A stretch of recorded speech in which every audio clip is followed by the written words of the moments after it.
They may quarrel with the outcome, depending on who they are, whether they, won or didn't win.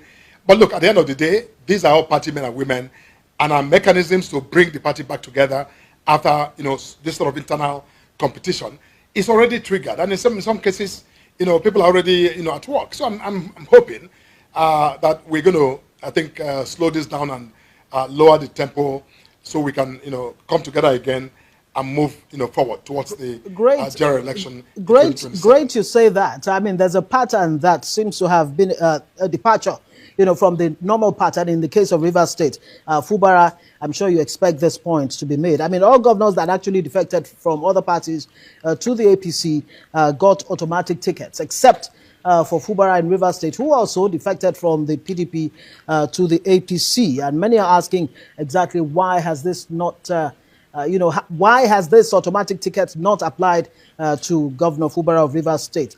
And then again, very quickly, no consensus for the President Bola Tinubu. Apparently, you're having direct primaries. In the case of President Bola Tinubu, he has a competitor.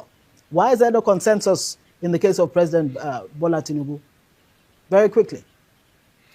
First about the automatic tickets. Look, you are the one telling me. I'm not aware of any governor who got automatic tickets.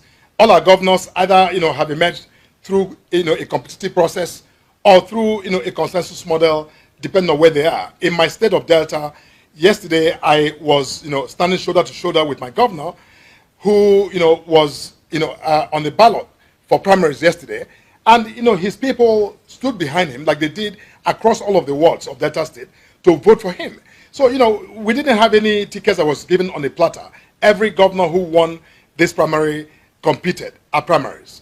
Now, about the presidential primary, yes, we did elect to do the direct primary model because we had, a citizen who purchased our form, expressed interest to compete for the office of president, and we decided that we put that, in play for, citizens and party members across the country, across all of the wards tomorrow, to go out and, cast their vote for either Mr. President or for the gentleman who is an aspirant for the office of, president. So tomorrow we will witness that primary, and hopefully at the end of the day have an outcome that the people have, dictated. Mr. Moka, is it just a case of let's just fulfill all righteousness in the case of the president?